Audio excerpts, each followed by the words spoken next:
Eu saúdo a igreja com a santa e gloriosa paz de nosso Senhor e Salvador Jesus Cristo. Quantos podem dizer amém? Amém. Glória a Deus. Aproveitando que os irmãos ainda estão em pé, e vamos fazer a leitura do texto que está no livro de Atos dos Apóstolos, capítulo 10, que é proposto para essa leitura desse estudo nessa noite. Atos capítulo 10, no verso 24, diz assim a palavra do Senhor: E no dia imediato chegaram a Cesareia, e Cornélio os estava esperando, tendo já convidado os seus parentes e amigos mais íntimos. Glória a Deus. Os irmãos podem tomar assento, glorificando e exaltando o nome do nosso Criador, o Deus eterno.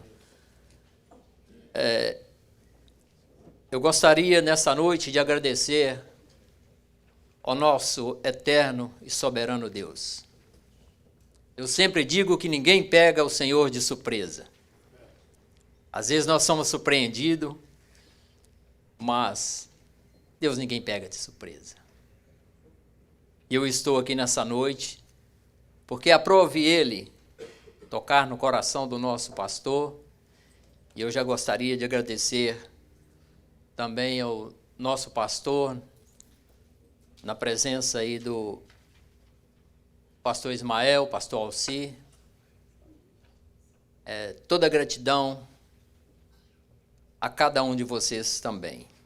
E agradecer às igrejas do Senhor Jesus, que está aqui nessa noite também, que ouviu a voz de Deus e o trouxe aqui nessa noite para ouvir um pouco, uma porção da palavra do Senhor. Leitura dos Atos dos Livros dos Apóstolos, que nos trazemos, que o pastor Joel nos fez preparou esse estudo, é muito relevante para nossas vidas, é riquíssimo esse aprendizado, porque quando se fala dos Atos dos Apóstolos, e eu, se fosse para me dar o título, como muitos também falam, faria Atos do Espírito Santo sobre os apóstolos. Porque a gente vê o Espírito Santo agindo, mandando, transportando, fazendo maravilhas, operando milagres. A gente só vê o trabalhar do Espírito Santo usando homens para fazer tais maravilhas. E a igreja do Senhor também não é diferente nesses dias de hoje. Basta nós nos colocarmos na presença, enchermos do Espírito Santo e crermos que Ele é poderoso suficientemente para fazer aquilo que nós pedimos ou esperamos, muito mais. Amém? E nessa noite de hoje, se cada um de vocês tem a sua revistinha aí, o seu brochura, na introdução de hoje, nós, como já lemos aqui, e já nos estudos anteriores foram falado que convide uma cidade, convide um amigo, faça uma festa para o Senhor Jesus. Já tivemos esse estudo. E hoje o estudo é convide parentes e amigos. Foi aonde tirou por base esse texto hoje, que diz em Atos 10, 24, no dia imediato, quer dizer, no dia seguinte, chegaram a Cesareia e Cornélio os estava esperando, tendo já convidados os seus parentes e amigos íntimos. E a introdução nos diz assim: a impressão que causa é de que agora estamos repetindo o assunto, mas não. Perceba que ressaltamos a importância de um convite. Depois de abordarmos de maneira mais eficaz de trazer as pessoas para Cristo, 49,9% das pessoas vêm a Cristo pelo convite de um parente. Quer dizer, 49,9% das pessoas vêm a Cristo por um convite de um parente. E isso aconteceu comigo. Glória a Deus, né? e eu creio que aconteceu com alguns que aqui estão presentes.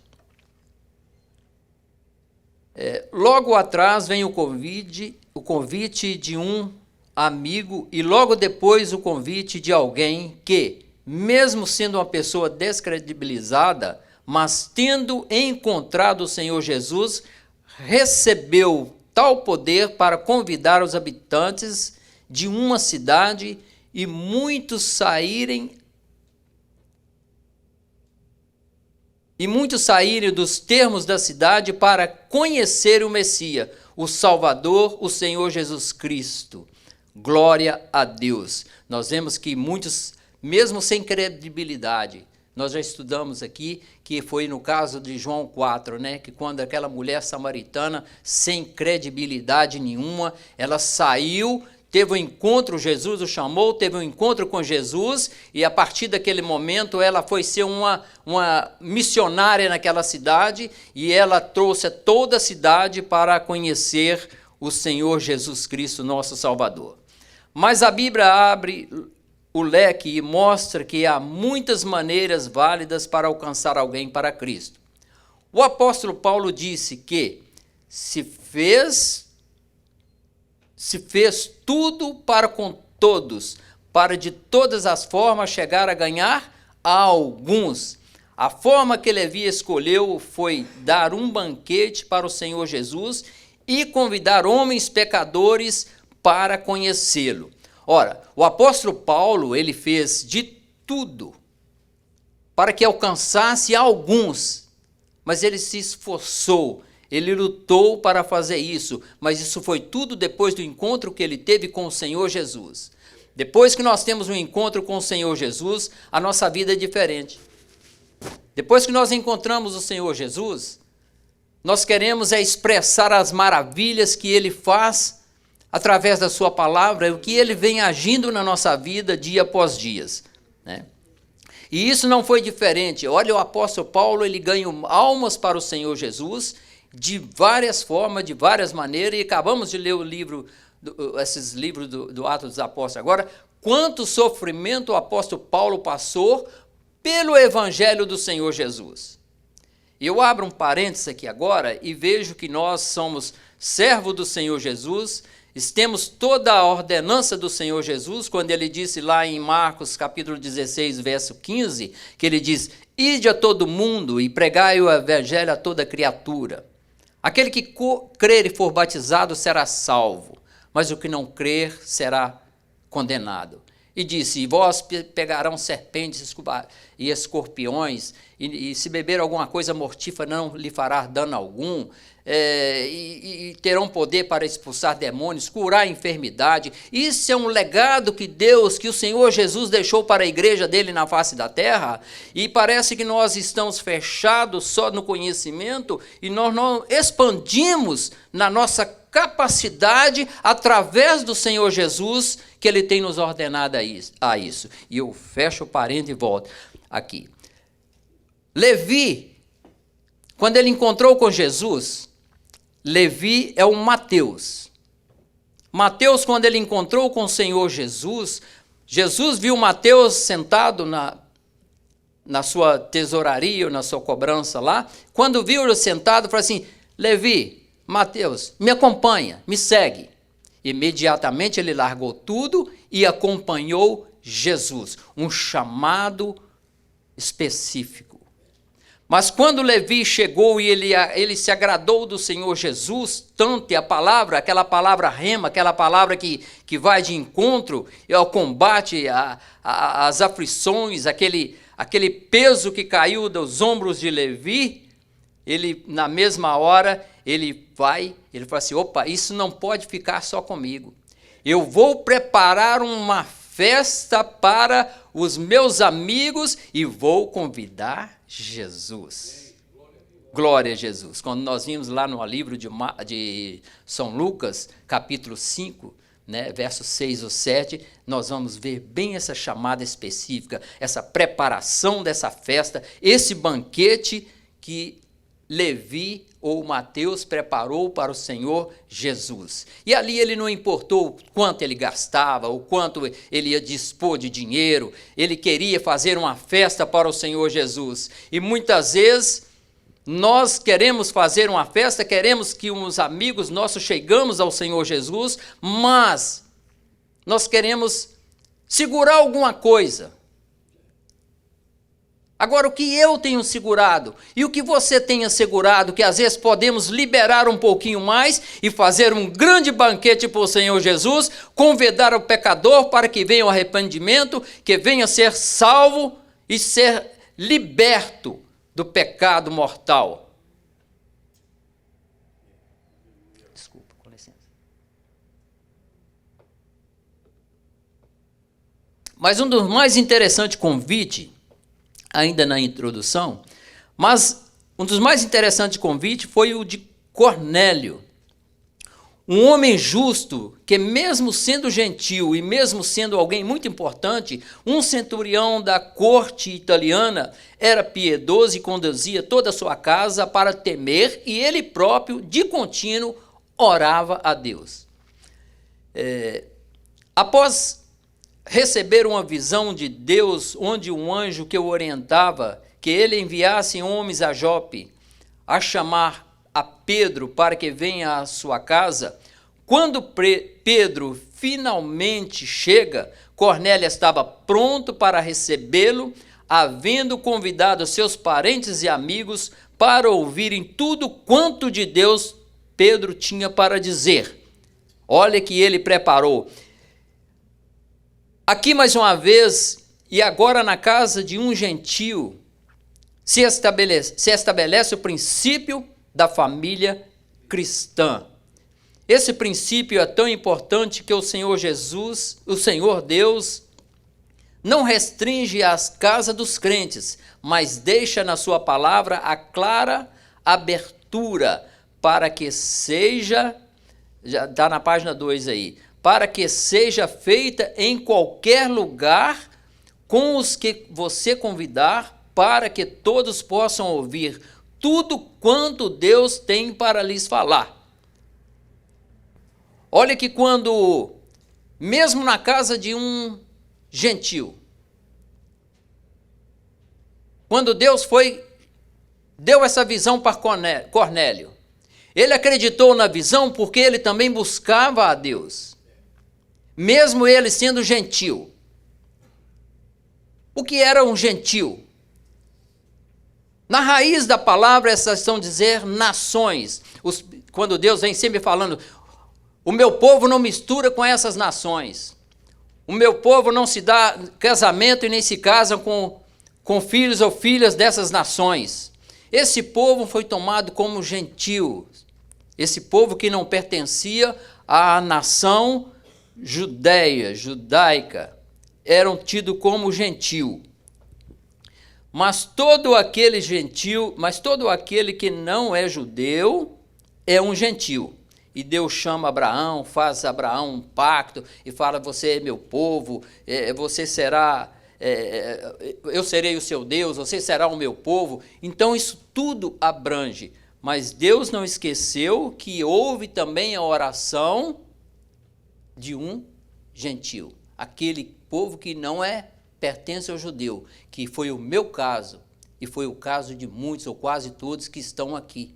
Nós somos resgatados pela misericórdia do Senhor Deus. A palavra de Deus diz, ele fala assim, ele veio para os seus, mas os seus não o receberam. Mas todos quantos o receberam, deu-lhes o poder de serem feitos filhos de Deus. Glória ao nosso Deus. E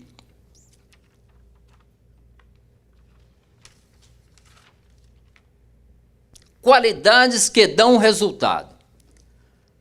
Esse parágrafo, esse texto que é qualidades que dão resultado. Isso nos traz tanta firmeza e nos faz cada vez ser mais fiel ao Senhor Jesus. Ser mais temerante ao Senhor Jesus. O capítulo 10 do livro dos Atos dos Apóstolos começa narrando quem era Cornélio e quais as suas qualidades e que tinham que se destacavam não apenas diante dos homens, mas até mesmo diante de Deus. Atos 10, 1 e 2. Havia em Cesareia um varão por nome Cornélio, centurião da corte chamada italiana, piedoso, temente a Deus e com toda a sua casa, o qual fazia muitas esmolas ao povo e de contínuo orava a Deus. Observe que esse homem fazia de contínua oração, era piedoso. E quando eu estudava, lia esses trechos da palavra de Deus, Deus me fez lembrar também no capítulo 29 de Jó. Quando Jó, ele depois de está passando por aquela toda acusação dos seus amigos, Jó, no capítulo 29, ele começa a lembrar daquilo que ele era antes de sofrer aquele dano para a vida dele. E ele começa a falar que ele era justo, que ele atendia o pobre, ele atendia a viúva, aquele que era injustiçado, ele atendia isso. Então Deus se agrada disso. E nós vamos entrar agora nas qualidades de um homem, da qualidade de Cornélio, que leva a uma qualidade igual ou parecida com a que Jó relata no capítulo 29. Mas o inimigo não fica satisfeito, porque quando Deus se agrada de um ato desse, de uma situação dessa, o inimigo fica revoltado, porque lá no capítulo 1 do livro de Jó, no versos 6 e 7, quando os filhos dos homens, os filhos de Deus iam apresentar diante de Deus, e veio também Satanás junto com ele, e os irmãos sabem da conversa ali que houve aquele diálogo, fala assim, de onde vens tu? Vem tu? Ah, eu vim de rodear a terra e passear por ela.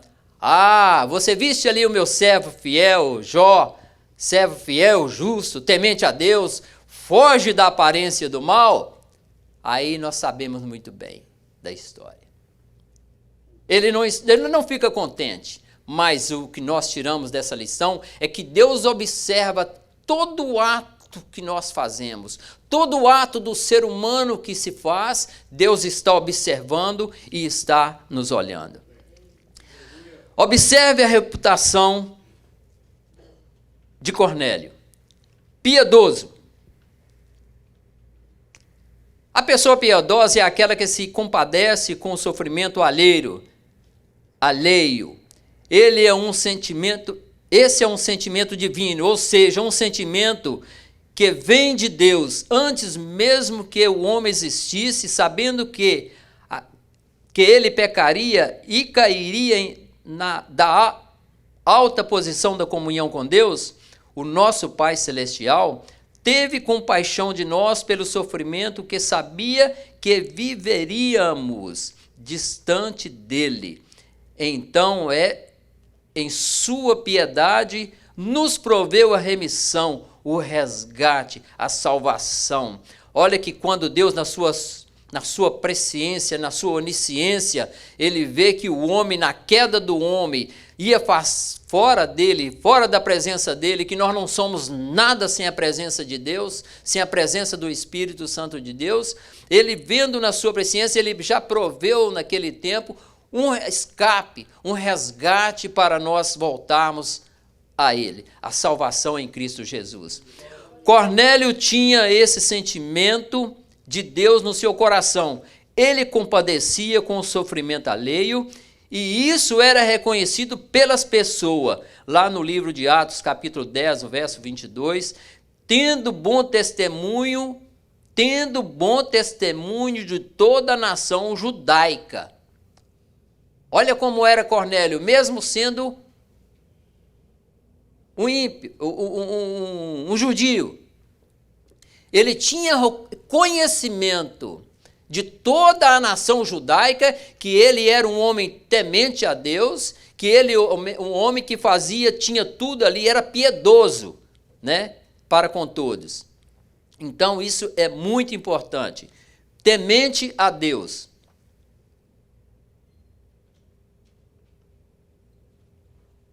Essa característica extraordinária demonstrava que Cornélio conhecia o Senhor e a lei de Deus. Quando você fala de Deus para alguém que você conhece, a pessoa sabe que você sabe do que está falando. Olha bem, temente a Deus. Quando nós temos na nossa palavra sim, sim, não, não, e vamos pregar a palavra do Senhor Jesus ou falar algo da palavra do Senhor Jesus, aquele que nos ouve, ele sabe de que nós estamos falando. E não precisamos falar muita coisa, não precisamos conhecer muita coisa, nós precisamos de conhecer o nosso Senhor Jesus, aquilo que Ele faz por mim, aquilo que Ele faz por nós, é Ele que nos tira do lamaçal do pecado e nos faz com que nossos pés não se resvalem. É isso que nós devemos falar, é do amor do Senhor Jesus para as nossas vidas. Essa é a salvação que Ele nos tem dado. Isso é importante demais.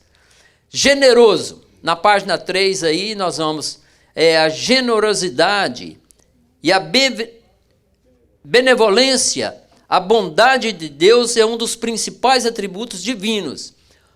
Tomamos os 12 dias das primícias de 2021, tratando diretamente desse atributo divino, que Deus permite que se torne uma virtude em nós. Quando você vai pregar o evangelho para alguém, seu testemunho como pessoa generosa fala tão alto quanto o que você diz. Olha bem, o nosso testemunho fala tão alto quanto aquilo que a gente diz. Porque um tem que condizer com o outro. Se eu vou pregar a Cristo e dou um mau testemunho daquilo que eu sou, como que as minhas palavras vão ter credibilidade?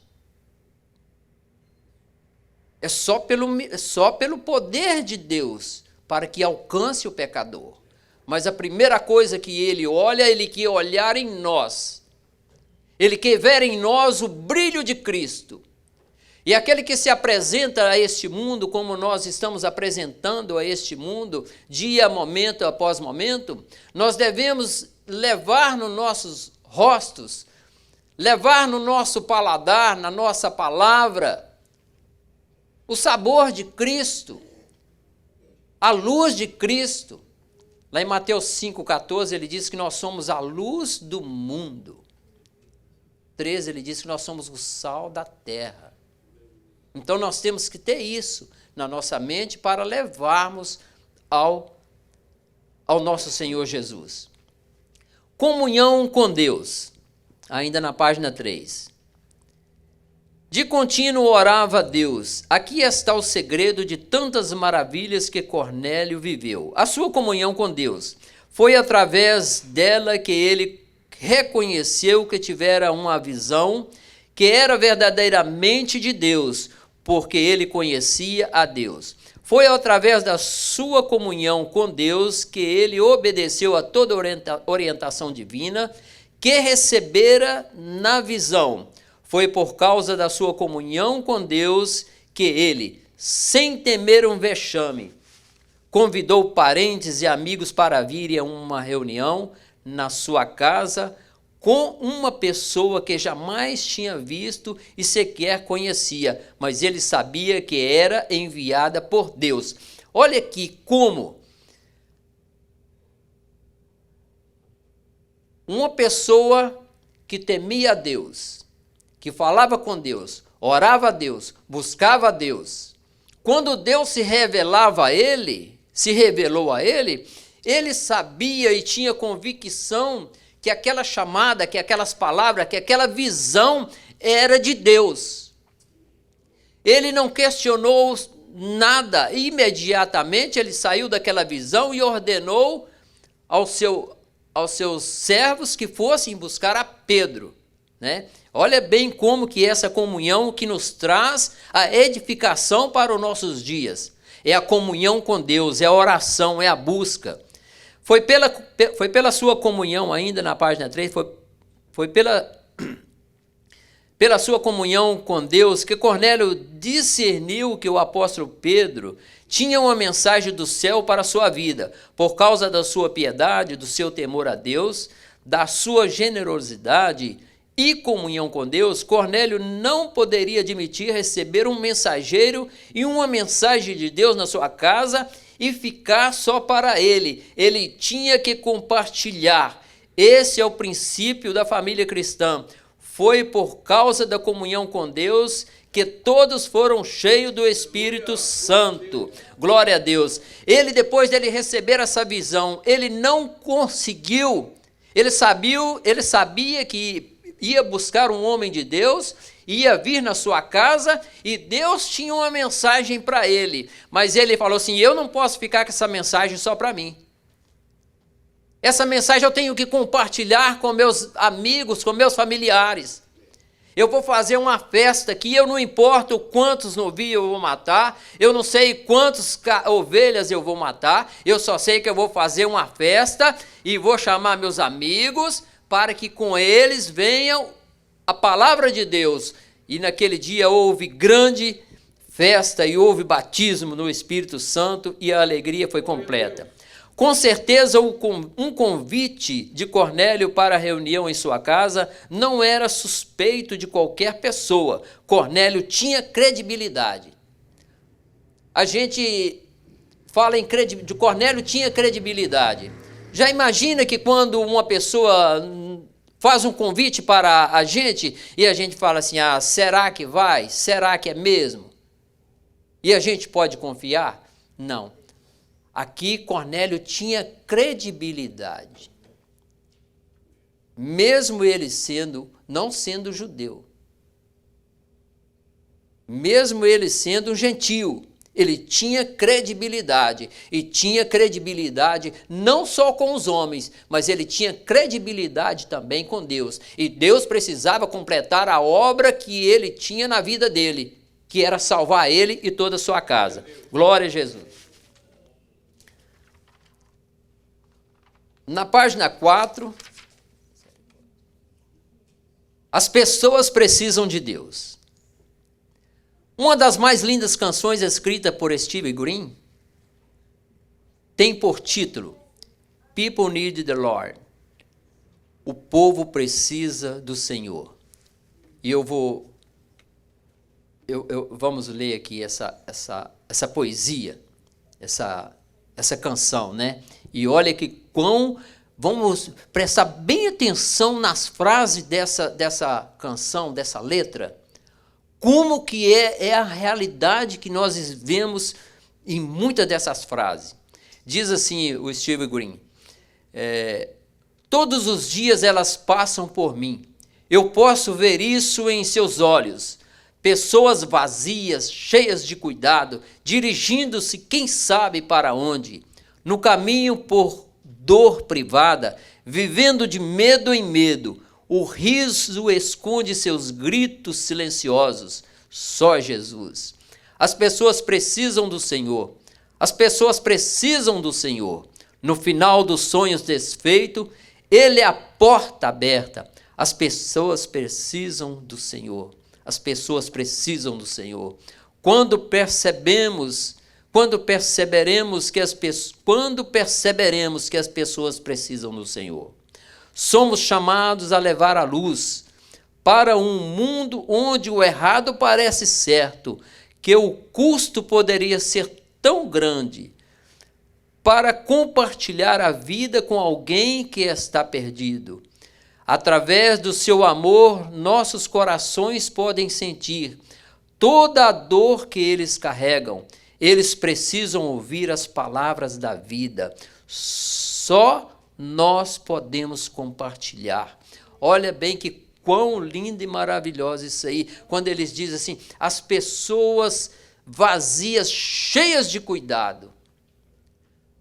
As pessoas parecem cheias de cuidado. Quem está cuidando, ele se cuida de tantas coisas, de tanta luxúria, de tanta poder nessa terra, mas eles estão completamente vazios. Vazios. E eles precisam de um Salvador, que é o nosso Jesus. Steve Green, por inspiração divina, observa as pessoas passando e por conhecer os seus olhos, a dor, o vazio que sentem, será que perdemos esse sentimento? Será que não podemos reconhecer como as pessoas sofrem? E isso é uma realidade, irmãos. Quando a gente entra numa loja ou andamos em qualquer lugar de um lado para outro, e a gente olha para as pessoas, e se a gente não observar, parar para olhar e entender a razão do olhar das pessoas, a gente não consegue enxergar o sofrimento que muitas delas carregam atrás daquele sorriso, atrás daquele olhar, atrás do seu semblante. Mas nós precisamos de ter uma revelação do Espírito Santo, uma comunhão e uma compaixão e uma vontade de evangelizar, uma vontade de pregar a palavra do Senhor Jesus, para que nós possamos ser introduzidos a elas através do Espírito Santo, para levarmos uma mensagem de esperança para cada um delas. E muitas vezes eu fico triste e amargurado por dias inteiros porque perdi uma oportunidade de compartilhar o Evangelho com alguém. Quem me dera ter outra oportunidade com aquela? Isso acontece. Foi uma oportunidade não perdida de entregar um folheto que alguém mudou a vida do Dr. Francisco Gamelin. Hoje, médico, o Dr. Gamelin, que entregou a sua vida a Cristo através daquele folheto, distribuiu milhões de literaturas, ajudando igrejas, entidades e pessoas que queiram evangelizar. E ele próprio, sempre usando os seus recursos pessoais, viajava o mundo inteiro levando a palavra de Deus através de folhetos, evangelhos de João, a Bíblia, e algumas vezes distribuindo folhetos nas estações de trem, metrô, em países fechados ao Evangelho. O Dr. Gamelin foi detido pela polícia local, expondo a sua vida e liberdade por amor aos perdidos. Esse médico, o Dr. Gamelin, ele era um dermatologista. Então, depois que ele recebeu o folheto, olha a importância que um folheto traz. Dá licença. Olha a importância de um folheto. Através de um folheto, ele recebeu esse folheto, aceitou a Cristo, e imediatamente aquilo não ficou só para ele. E isso é com nós também, quando nós aceitamos a Cristo, não foi assim? Essa chama ardeu e não quis ficar só dentro de mim, como também só dentro de você. Mas essa chama precisa continuar acesa. Continuar acesa. E isso ele saiu com o seu próprio recurso, ele não se conteve a ficar só no Brasil. Nos metrôs, nas estações de trem, ele saiu a outros países a evangelizar. Ele comprava sua passagem, chegava nos outros países, e ali ele começava a entregar folheto, países que não podia pregar a palavra de Deus, ele estava ali, e algumas vezes foi levado, preso, para responder por que ele estava fazendo aquilo ali. Mas ele foi levar a palavra de Deus, porque ele não ficou só para ele. Assim foi com Cornélio. Cornélio não perdeu a oportunidade de convidar, né? O que você espera quando encontrar alguém pela primeira vez e talvez não tenha tempo por uma conversa, mas a sua alma está ardendo por compartilhar Jesus? Às vezes começamos por ganhar a simpatia das pessoas, entrarmos e para depois entrarmos na mensagem do Evangelho. O problema é que quando vamos começar a pregar, o tempo já acabou e você já nunca mais vai ver a pessoa na vida, né? E já se foi, já perdeu aquela oportunidade. Quem tem que parecer simpático à dor oculta de que alguém sem esperança sente, você ou o Senhor Jesus? Estudiosos dizem que o apóstolo Paulo nunca perdia a oportunidade e que na primeira vez que se encontrava com alguém, compartilhava o evangelho com ela. O povo precisa do Senhor. Nós precisamos evangelizar cada vez mais. Na página 6 aí, experimente o poder de um convite, né? E quando nós entramos nesse poder do convite, quão é maravilhoso o poder de um convite, né? Convide as pessoas para virem à casa do Senhor. Isaías 2:3, e irão muitos povos e dirão, vinde, subamos ao monte do Senhor, à casa do Deus de Jacó, para que nos ensine os seus caminhos e andemos nas suas veredas. Porque de Sião sairá além, e de Jerusalém a palavra do Senhor. Olha que muitos povos virão e falarão, e nós temos que ser esse povo, não podemos perder esse foco. O poder de um convite nunca termina, até mesmo no milênio. Observe que a família cristã vai se reunir na Nova Jerusalém, a casa do Deus de Jacó. Até lá ouvirá o poder de um convite. Um convite ao monte do Senhor, à casa do Deus de Jacó, à casa de Deus. Não tenha medo de convidar as pessoas para virem à casa de Deus. O Senhor vai tocá-las. Olha que como não temos que ter medo de temer o convite a alguém. Muitas vezes nós pensamos assim, eu não vou convidar porque eu, sei lá, tá com a cara feia, ou tá brincando demais. Às vezes vem alguma razão na nossa mente que a gente não quer convidar, fala assim, fica restrito àquilo. Mas não, nós devemos convidar a tempo e a fora de tempo. Não importa, quem vai fazer a obra é o Senhor Jesus. Quem vai tocar no coração é o Senhor Jesus. É Ele que muda, é Ele que transforma. Nós somos apenas um instrumento. Nós somos apenas vaso na mão de Deus. O povo precisa do Senhor Jesus. Página 6. Experimente o poder de um convite, né? Ora, experimente o poder de um convite. Nós já lemos isso aí. O poder de um convite nunca termina, até mesmo no milênio. Em João 1,46, disse-lhe Natanael, pode vir alguma coisa boa de Nazaré? Disse-lhe Filipe, vem e vê. É poderoso esse convite. É como um desafio. Venha e veja quem é Jesus. Veja o que Jesus vai fazer. Você tem medo? Não tenha medo, creia. Foi o próprio Senhor Jesus que nos enviou ao mundo inteiro para convidar as pessoas a Ele, ou seja, para pregar a eles o evangelho da salvação. As pessoas que sofrem e têm um grito silencioso de dor serão libertas, as pessoas serão salvas e curadas, serão cheias do Espírito Santo, como você e eu. A obra de Deus é maravilhosa e será completa na vida dos seus convidados. Experimente o poder de Deus.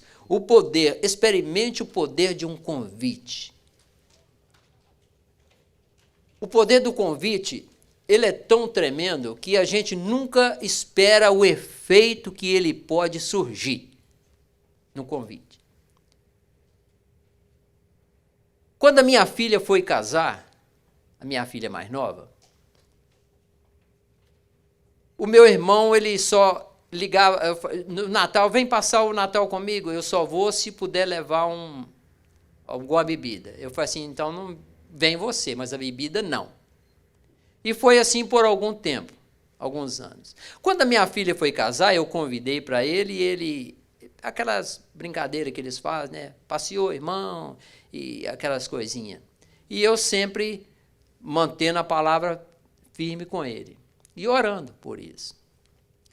Mas quando a minha filha foi casar, ele foi convidado e ele estava numa situação meia difícil, meia crítica, e quando ele me chamou, Roberto, vem aqui para você falar com você, e naquela atendendo os convidados e tudo, ele me chamou e eu falei assim, começou a conversar comigo, eu falei assim, para um pastor amigo meu, eu falei assim, pastor fulano de tal, atende o meu irmão aqui, que eu preciso atender as outras pessoas aqui também. Os irmãos sabem como que é.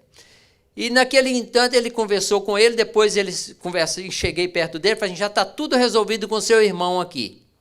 Conclusão, o meu irmão aceitou a Jesus, começou a trabalhar e o telefonema dele só depois para mim, ele falava assim, não chamava Roberto, ele falava Beta. Ele falou assim, Beta, aquele amigo meu que eu tinha lá em Valadares e tal, assim, eu já estou conversando com ele, ele vai vir da igreja agora, e começou. Hoje ele é um presbítero, tem um trabalho na casa do Senhor, evangelizando, culto de libertação ele toma conta, e foi assim, com aqueles amigos, só de vez em quando ele ligava, aquele fulano de tal, que estava numa banda fulano de tal, para começar, meu irmão era um DJ lá em Boston. Aí os irmãos já sabem. Então, ele se tornou um presbítero usado na mão do Senhor e, fervoroso na palavra do Senhor e puro. Esse é um efeito de um convite. Um convite não importa onde, não importa as queixas, não importa o que. Venha para a casa do Senhor, venha aqui em casa na família cristã, venha, traga um convidado, uma pessoa que não conhece a Cristo, que ele será liberto para a glória do nome do Senhor Jesus. Página 7, convide as pessoas para vir na família cristã. Isaías 2:3, para que nos ensine os seus caminhos. Aleluia, glória a Deus. Isaías 1:8, vinde então e ergue-me, argue-me, diz o Senhor, ainda que os vossos pecados sejam como escarlata, eles se tornarão brancos como a neve, ainda que sejam vermelhos como o carmesim, se tornarão como a branca neve. Esse é o pecador que chega diante do Senhor Jesus, ele é liberto e é transformado, porque a palavra do Senhor transforma. Ela cura, ela salva, ela batiza o crente com o Espírito Santo e leva o pecador, leva o homem ao conhecimento da verdade e ainda leva para o céu, né? Glória a Jesus. Experimente o poder de um convite, né? Experimente o poder. Em Mateus 11:28, vinde a mim todos que estáis cansados, oprimidos, e eu vos aliviarei. Diga para elas que há um lugar de descanso, que é um lugar de livramento, de livramento de opressão, de perseguição maligna. Há um lugar em Cristo para que elas descansem. Ajude-as a obedecer a palavra de Deus. Atos 22:16, levanta-te e batiza-te e lava os teus pecados, invocando o nome do Senhor Jesus. Ajude-se a serem discipuladas e conhecerem a Deus, aprendem a amar ao Senhor Jesus de todo o seu coração, serem batizados na água e no Espírito Santo, serem verdadeiros adoradores do Senhor Jesus e amar os perdidos, alcançando-os para Deus. Essas são as principais características de um cristão maduro, maturidade espiritual. Na página 8, experimente o poder de um convite, o mais poderoso convite. Todo e qualquer convite que você fizer a alguém é poderoso, porque ele está respaldado nos mais poderoso convite. O convite do próprio Deus. Apocalipse 22, 16, 17. Eu, Jesus, enviei o meu anjo para vos testificar estas coisas nas igrejas. Eu sou a raiz e a geração de Davi, a resplandecente estrela da manhã. O Espírito e a esposa dizem, vem. E quem ouve, diga, vem. E quem tem sede, venha. E quem quiser, tome de graça da água da vida. Glória a Deus, venha. O maior e mais importante convite é o convite de nosso Senhor e Salvador Jesus Cristo. E na página 9 aqui, olha aqui, um detalhe importante, Simão teve o nome mudado para Pedro, e nessa passagem da casa de Cornélio, o anjo diz, Atos 10, agora, pois, envia homens a Jope e manda chamar a Simão, que tem por sobrenome Pedro. Na Bíblia, as pessoas têm o nome trocado por Deus ou pelos próprios homens. O nome de Jacó foi trocado por Deus, através do anjo. Nós sabemos lá que ele foi trocado de Jacó para Israel. Oséias teve o seu nome trocado, Moisés trocou o nome, foi de Josué. Ele era Oséias, Moisés chamou de Josué. Então, esses são os nomes trocados. O outro nome trocado foi o de Barnabé. Barnabé não chamava Barnabé. Na realidade, é José o nome dele, Barnabé. Aí, todos conheciam como Barnabé. Apocalipse 2,17. Dar-lhe e o próprio Jesus, mas Barnabé era apenas um apelido, um cognome. O seu nome, na verdade, era José. Com o Senhor Jesus Cristo foi diferente. Quando alguém é convidado para vir a Cristo, o nosso nome muda. Apocalipse 2,17. E dar-lhe-ei uma pedra branca, e na pedra um novo nome escrito, o qual ninguém conhece, senão aquele que o recebe. Glória ao Senhor Jesus. O Senhor Jesus não coloca apelido em ninguém, ele muda o nome. Devemos seguir o exemplo do nosso Senhor Jesus Cristo, não colocando apelido. Eu nunca gostei de chamar alguém por apelido. Nunca. Nunca, nunca, nunca. Desde a minha infância eu nunca chamei ninguém por apelido. Eu não sei, isso é uma coisa que estava dentro de mim. Eu nunca gostei disso e eu prezo por isso. E a conclusão diz assim, já estamos encerrando, daqui para frente vamos perceber que todo o segredo da família cristã é apenas um convite, até sublinhei aqui. Daqui para frente vamos perceber que todo o segredo da família cristã é apenas um convite. A distância entre o céu e o inferno é muito curta, é só um convite. Às vezes a pessoa está com o pé mais para lá, mas é um convite só. Vamos à casa do Senhor? Vamos adorar a Deus? Vamos a uma festa? Hoje tem uma festa na minha igreja. Como diz o pastor, não precisa falar que vai ter churrasco. Não, hoje tem uma festa na igreja. Vai ter uma festa? Tem uma festa lá sim. Nós vamos lá celebrar o nome do Senhor Jesus. Nós vamos aprender da sua palavra. Só da gente falar assim, vai ter uma festa, o coração já abriu, o Espírito Santo já fez a obra dele que tinha que fazer. Um convite vai determinar se o seu ou a sua melhor amiga vai passar a eternidade no céu ou no inferno. Mas lembre que aprendemos que o convite não é apenas um gesto, é um processo que envolve conduta, testemunho e oração. Ele é um processo que ele envolve conduta, testemunho e oração. Quanto você realmente ama os seus amigos? Você quer que seus amigos sejam amigos para sempre? Amigos forever? Eu agradeço a Deus, em nome de Jesus, por essa oportunidade e recebo o pastor Adriel com carinho.